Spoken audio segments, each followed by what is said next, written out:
Many business owners think about selling their business because they want to retire, move on, or because the stress of running the business gets too much. Now, they have dreams about what they'll get for the business, but when the reality of what the market will pay hits home, there is frustration and disappointment.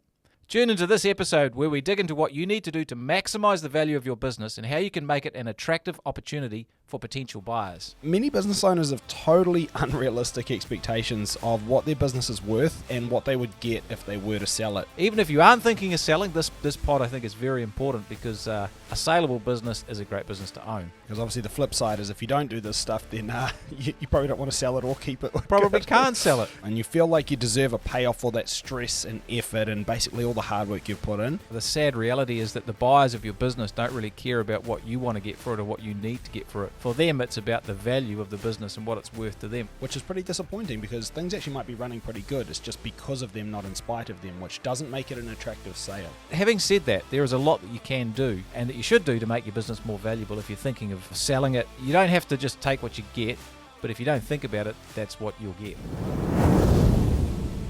Welcome to the podcast. Tony Fraser-Jones here, host of the Profitable Tradie podcast. Phil Smith, how you doing, buddy? Good. Always good. Yep. Fantastic and ready to roll. Yeah, should we do it? We should. What are we doing? Well, we're talking about how you can work really, really hard in your business and you're just hoping for that payoff. And sometimes you can work too hard and you just want to sell and you feel like you deserve a payoff for that stress and effort and basically all the hard work you've put in. And many business owners have totally unrealistic expectations of what their business is worth and what they would get if they were to sell it. And that leaves them frustrated and disappointed or often even bitter, which is not good. It does. And the sad reality is that the buyers of your business don't really care about what you want to get for it or what you need to get for it. For them, it's about the value of the business and what it's worth to them, what they're prepared to pay. And sometimes that bears no resemblance to what you as a seller think you might get or think you should get. And so that's important to understand. And but having said that, there is a lot that you can do and that you should do to make your business more valuable if you're thinking of selling it and wanting an exit. So you don't have to just take what you get, but if you don't think about it, that's what you'll get.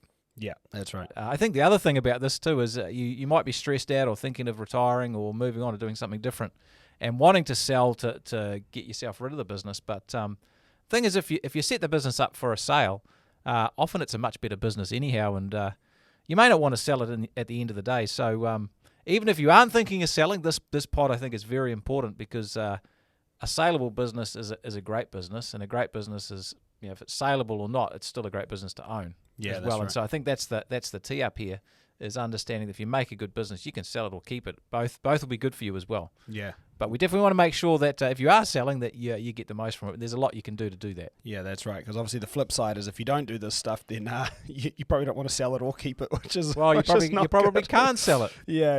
And I'm sure you got a story to kick us off. I do. I used to buy and sell real estate. So we'd buy houses, we'd advertise privately, and we'd do them up or sell them on or do some small developments. This is a little time ago, back in a past life. They still had square wheels then, right? In a distant galaxy, far away. Dinosaurs roamed the earth. That's right. And I remember a couple that I saw. They responded to an ad I had, and their names were Michelle and Jordan. They had 2 kids, 7 and 10. This is quite a while ago. It might be about 18 years. And they had this half-renovated house, and he'd lost his job. The mortgage on the house, I think, was about $320,000, and they had credit card debts for about $20,000. So honestly, the house was worth about maybe $280,000 in its current condition. And so I said, "What do you want to? What do you want for the house? What's the least you take for the house?" Was my line. And they said, "Oh, I need $340 because I've got to clear my debts and obviously the mortgage, the credit cards, and I need a little bit of something to carry on with." And I'm like, "Okay." So in my mind, I'm like, "How does the $340 relate to the $280 kind of max, which is what this house is worth?" And I explained that, and he's like adamant that he needed $340. And I'm like, "Well, this is no deal." And I guess the message here is it was a totally unrealistic expectation, but it was an emotional expectation of what they wanted for the house. But it actually bore no resemblance to what it was worth. And obviously they couldn't sell it for that, and I wasn't buying it for that. And I don't believe they could sell it for that, and they didn't. And this happens with houses, but it happens in businesses a lot. We want to get a certain amount. We think we should get a certain amount, and often It's just an emotional kind of figure that we've plucked out of our mind based on what we want, but it's not reality. Yeah. And that's really disappointing when you find yourself in that situation when the rubber meets the road and you figure out what it actually might be worth and what you might be able to sell it for. Yeah, absolutely. And obviously it's those expectations being met is massive if you want to have any kind of deal on each side. So some pretty big problems we run into if we don't actually plan to get our business to a saleable point. Yeah, I think the first one is you will get less money than you could and probably you should get. And so the lack of planning will lead to a poor result. There's no doubt about that. Not only that, I think often it'll take longer to sell than you thought, and it might be harder to find a buyer, which will stretch out the time frame, which can be frustrating if you are thinking of selling, you've got plans. And from a financial perspective, you often have really unrealistic expectations of where you stand financially. You might be thinking, man, I can sell this business. I should be able to get $750,000 for this business. And then you start planning about all the things you're going to do with the $750,000 that you are going to get from selling this business. But when that doesn't materialize, there's all those unmet expectations and disappointments that you have that you can't fund because the business is just not worth what you thought it was. And that can then lead to making some poor decisions. You might, start banking some of that money. Money's a funny thing, and it does funny things to people emotionally. And so sometimes it makes us more stupid versions of ourselves. Yeah. And so you might start making some decisions that put yourself in a hole in the expectation you're going to get some money that really was never going to arrive. And so that can actually make you feel pretty frustrated, resentful, and bitter about, I've worked really hard in this business for 20 years, and that's all I'm going to get at the end of it. Like, it's been slogged the whole way. There's no pot of gold at the end of the rainbow, and that is very disappointing. And obviously that can affect the quality of the life, moving forward. Once you've sold the business, you're not in a position that you thought you would be. You can't do what you thought, you might be able to do. And it's just kind of disappointing. You've got less options. Kind of disappointing is a bit of an understatement there. It's pretty devastating, I think, especially after all the blood, sweat, and tears. So, yeah, basically, if we don't do this, we've not got a lot to look forward to. So, on the other hand, if we can get this right and we can plan, to get our business to a really saleable point, massive upsides, right? There is. You will make more money from the sale of the business, and you'll make more money from the business along the way as well, because it'll be more profitable. And we'll talk about how. I think you'll be able to generate buyers more easily and more quickly because it'll be more attractive, and so the sale can happen in a more timely manner. I mean, I've seen lots of businesses who've tried to sell for 2 or 3 years, and it's just not a happening thing. But ones that are well set up, it might happen in a few months, which is much better.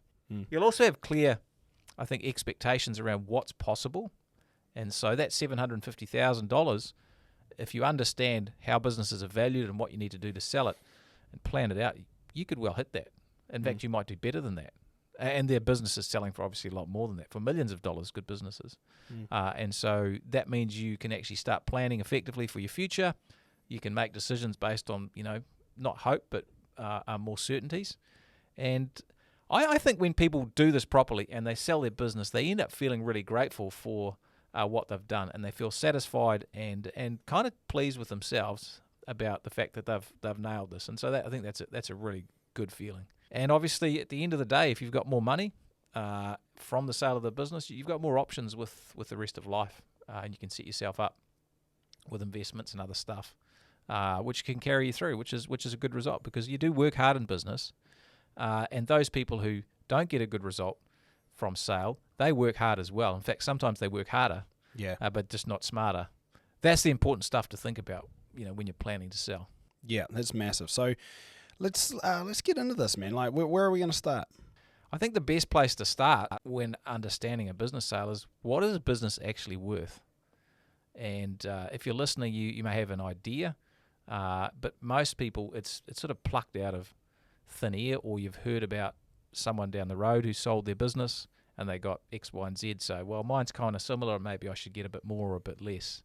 But there's actually quite a lot of science to it in terms of how you figure it out. And I think the starting point is, nobody cares about what you think your business is worth, or what you need to pay off your debts, or live on, or how much you need to buy your beach house, or the boat you want, or the holidays you want to go on. Nobody actually cares about that. Absolutely, none of it's relevant. Yeah, and they shouldn't care, because it's not their problem. What they care about is the profitability of the business and how much money it can make them. So at the basic level, a business is worth the profit. So people will pay for future profit. That's what they're buying, the future profit of the business. It's like an investment. They put money into this box and they want to know what money's going to come out of it. Yeah, well, it's not like an investment. It is an investment. It is an investment. And so they need to get a return on their investment, or otherwise why make the investment? It's it's pretty simple. Yeah, and so there's probably three key parts to this. As I said, people pay for profit, and profit is that profit over and above, the salary you take for yourself. So you got to make sure that there's a fair market salary in your business. So let's say that's $120,000. So if all you take out of the business is $120,000, there's no profit in that business. That business is literally worth nothing to someone else. Maybe they might pay you a few $1,000s for a couple of vans, at best. Yeah, pay for some machinery and some plants. That's all it's really worth for them.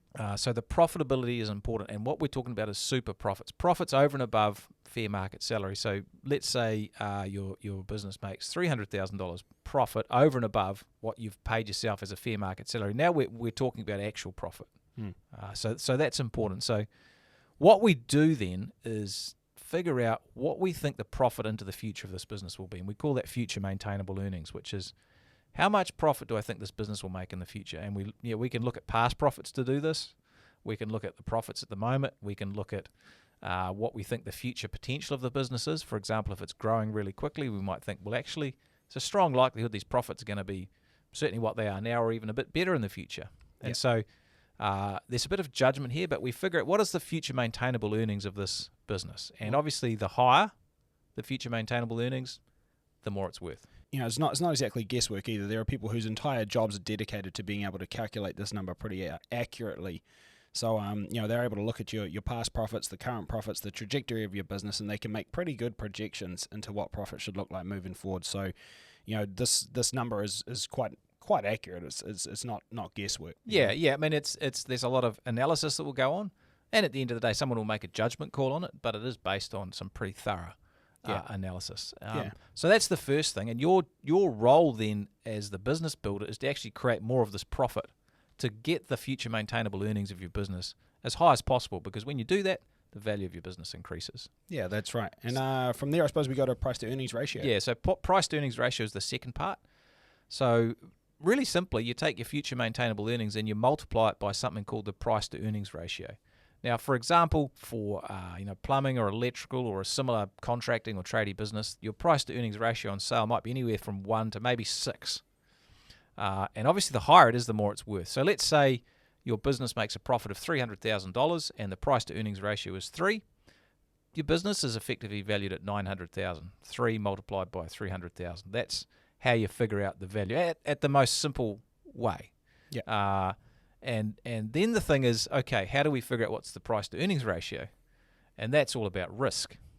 And so the more risky your business, and if you think about future maintainable earnings, the less likely those are to happen, then the lower the price to earnings ratio.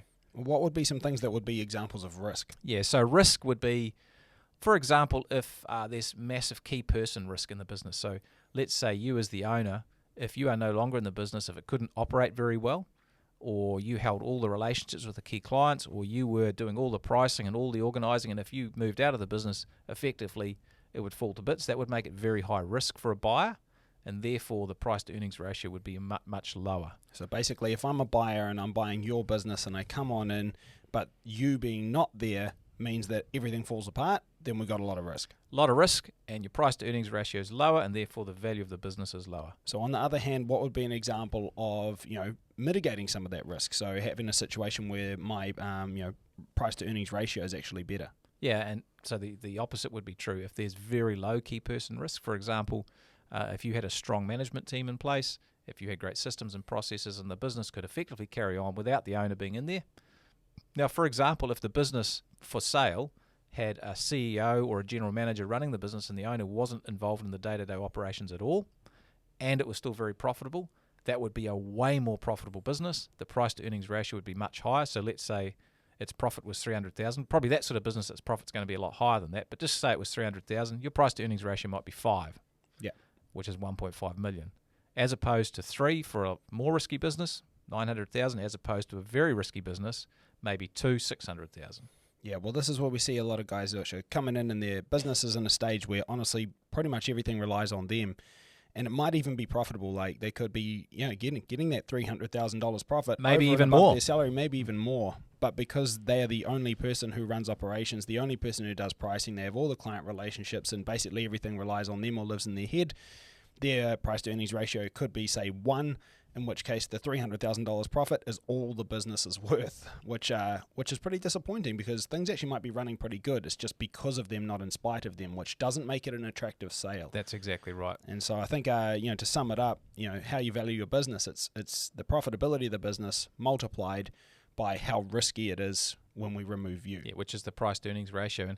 And probably on that point too, if you think about key client risk is another big problem. So if you've got 1 or 2 key clients, let's say you've got one client who makes up 85% of your business, then for a buyer, that's probably not very attractive, because if you lose that key client, then you're in a world of hurt. Your business has basically collapsed. So your price to earnings ratio will be low. The value of the business will be low, as opposed to, let's say you're a business with 400 clients across 3 or 4 different markets with a real solid customer base. Then that's way more risk proof, and so the price to earnings ratio will be higher. The business is worth a lot more. Yeah, absolutely. Well, shall we get into how to maximize your business value? Where would we start with this? Well, the first piece is you got to get your financial house in order, and so it's all about the numbers. So you can see when we're talking about future maintainable earnings, price to earnings ratio, that's all numbers. And so if you're not clear on the profitability of the business, the numbers in your business, this is going to be really difficult. And so it's basically the same things of running just a profitable business in general. So what are you doing with your pricing? Do you have clear pricing targets? Do you have pricing templates and a process for pricing? Are you running a regular monthly profit and loss statement? This is absolutely critical. So are you seeing each month how the business is actually performing so you can make some judgments? Have you got a balance sheet so you can see what are my assets, what are my liabilities, and what's the difference? Have you got clean accounts? So we talk about clean accounts. So I get it. I've run lots of businesses, and it's easy to put a lot of personal expenses through a business.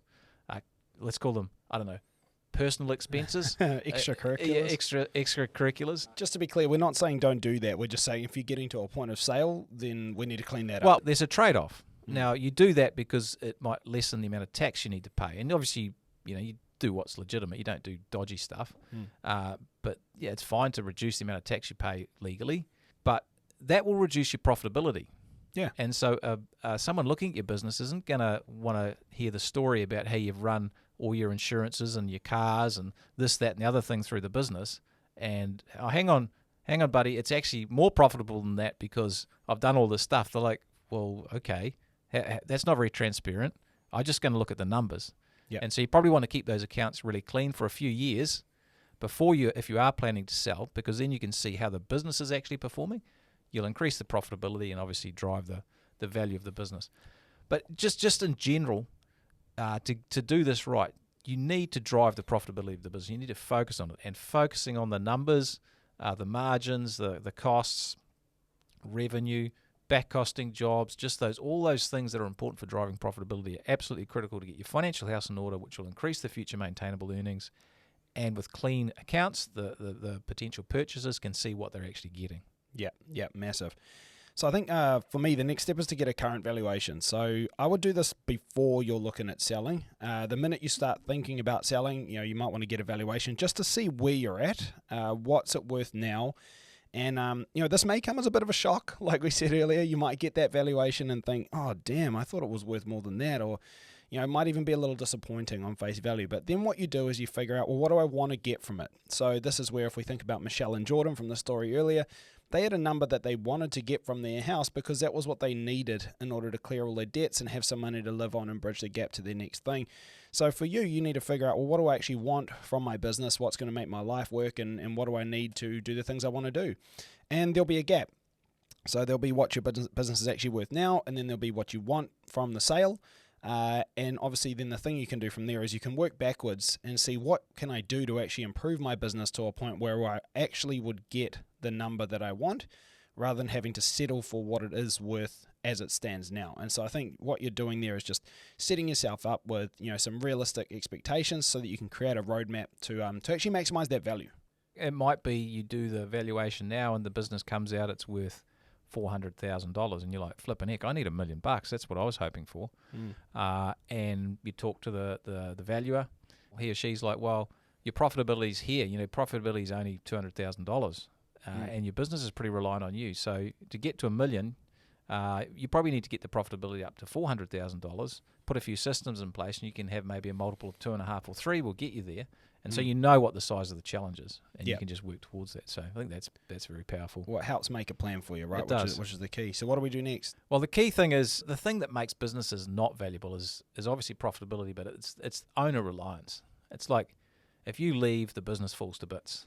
And so someone who's buying the business, if it can carry on without you having to do everything, that's way more valuable. So you need to think about, how can I phase myself out of the business? What can I do to make it less reliant on me? And the key things are, replacing yourself in the key roles in the business. So if you hold, some really key roles, maybe you are the operations manager, you do all the pricing, and you hold all the client relationships. What can I do to actually get myself out of some of those things? So can I hire an estimator and put some systems in place there?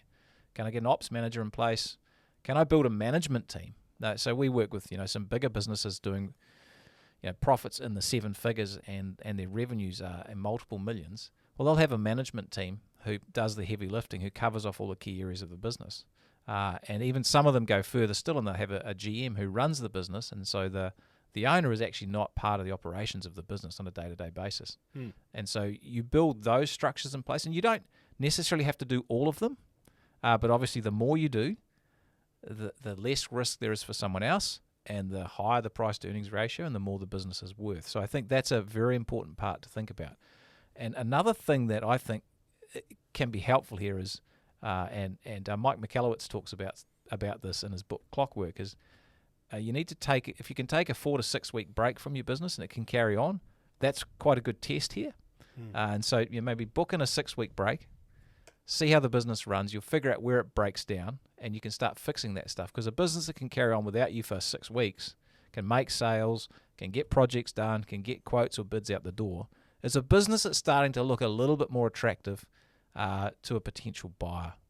So free up that reliance on yourself is a key part of this. Yeah, which really feeds into the next point, which is building out those systems and processes. So if we think about McDonald's, the really attractive thing about McDonald's franchises is that it comes with all the systems and processes so that you can basically put 16-year-olds in there that can't clean their own rooms, but they can run a McDonald's. And the reason is systems and processes. So everything is documented, everything's flow charted, there's how-tos, everyone knows exactly how to do their job because it's just clear and systemized. And so the more you have that in your business, the less reliant it is on you or any one particular key person, because there's a reliance on you potentially, which is risky, but reliance on other key personnel, we call them linchpins, is exactly the same problem. Because, if you think about it, let's say that I'm selling my business and I leave and it can work without me because I've got these other key personnel. That's great, but what if they all want to leave with me? Or what if they don't like working for the new owner? What if it's not the same without Phil, and they all bail? Now the new owner has a massive problem on their hands. So basically those systems and processes allow anyone, to a point, to be able to step into roles and actually get things done. And it just decreases reliance across the board, which makes that whole price to earnings ratio a lot better. So, with this, it's, again, if we're doing things like that 6-week holiday, see what breaks down, fix it. And don't just fix it by going in and doing the work yourself. Go in and see what broke down, and can I create a system so that other people could do that without my direction.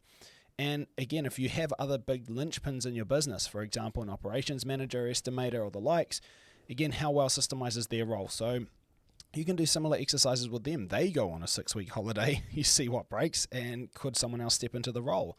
So it's by decreasing the reliance on any one person. We do that through systems, and when we do that, it makes the business a lot more valuable.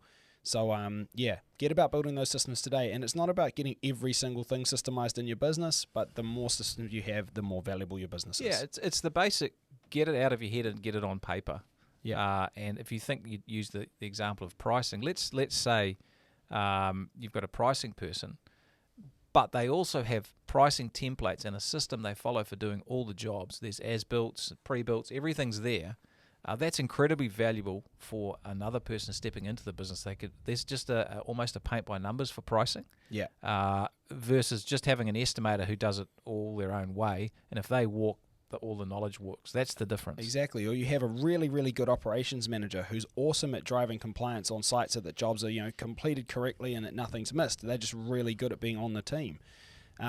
Instead, make sure that they have quality assurance checklists that the team use at the end of the job to make sure that they're actually quality checking themselves. And the operations manager can still run this, but it means that even if the operations manager was to change, that result should not change because the team themselves are using that checklist to ensure their own quality, and that's only overseen by the operations manager, regardless who it is, whether they're someone who's super proactive about this or not. The system is there, and that's important. It's like SOPs. If the potential buyer can come in and see all your SOPs, even better if they're all on the computer, if they're all mapped out, so everyone can look at them in real time. It's incredibly powerful.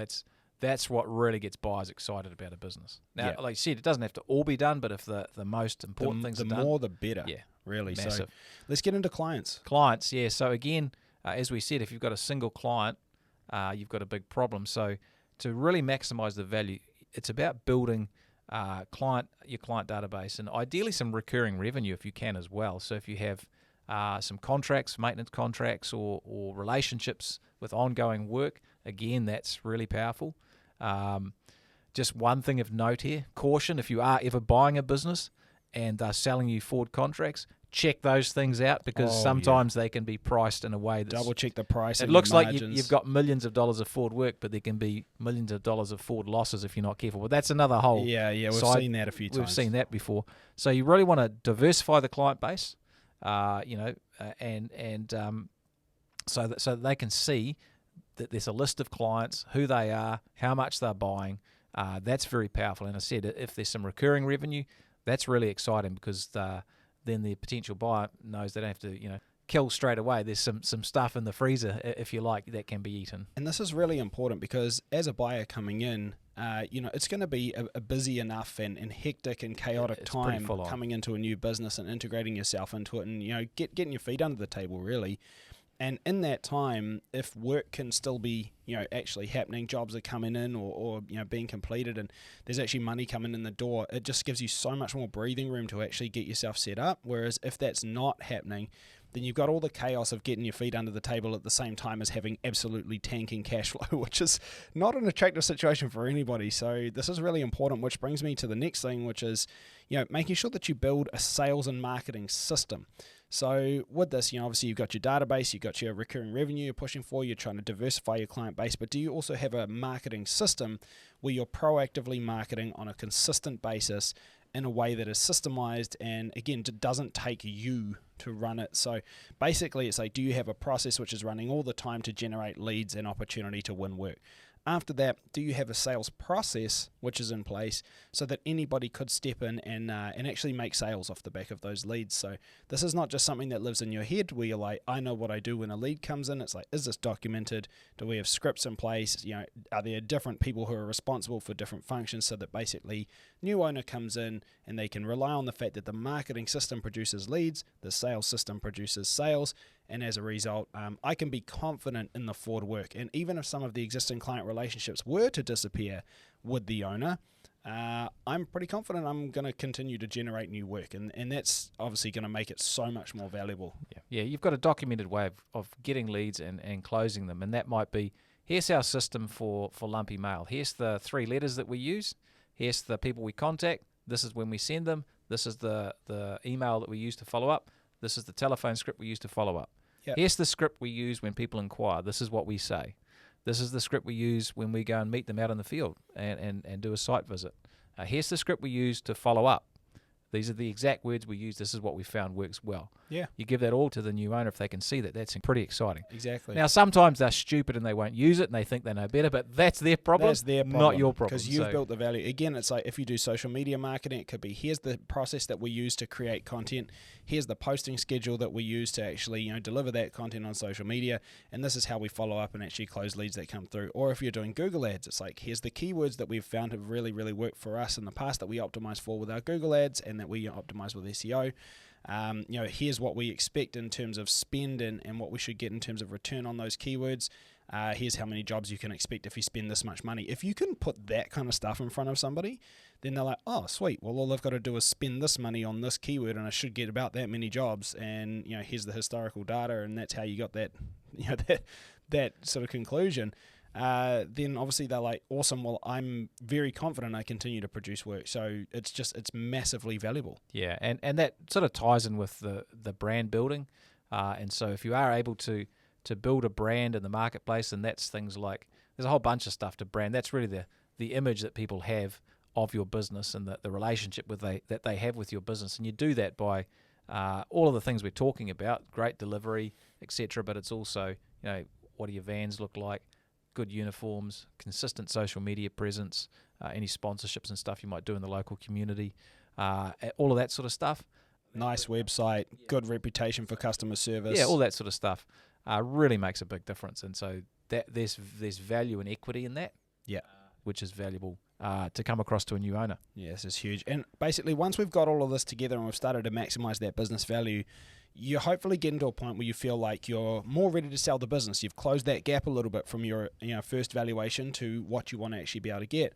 Now, at that point, you're feeling ready to sell. This is time to get expert help. So, you're going to potentially look into a broker who can help actually broker the deals and find buyers. That's really important, because if you just advertise this yourself, likelihood is you're not going to get it in front of the right people. So there are people whose whole job is this, and they probably even have a list of buyers that potentially be ready to buy your business. So work with a broker, look at with your accountant. So again, how are you going to structure things? How are you going to set everything up in terms of tax and make sure that this really is important depending on what state or country you're in. The rules are all different.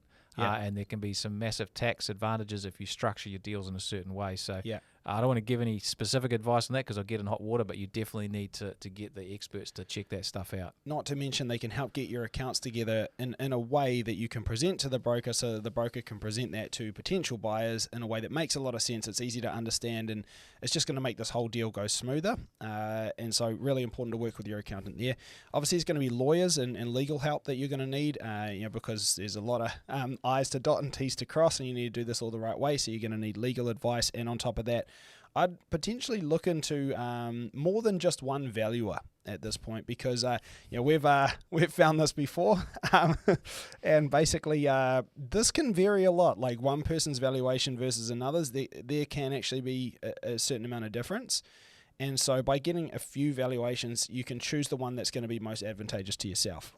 Whereas on the other hand, if you just go with the first valuation you get, you might find somebody else would have valued it higher, and you could have got a higher ticket price. So don't just settle for the first result that you're given. Yeah. And the cool thing about this is we're talking about setting your business up for sale and getting the most from it. But once you've been through this process, and if you're listening, you're probably thinking, geez, if I've got a business like that, it's a pretty darn good business. Why would I want to sell it anyway? Now it's not relying on me. It's making great profit. It's worth a lot more, and it's generating good cash flow each month and each year.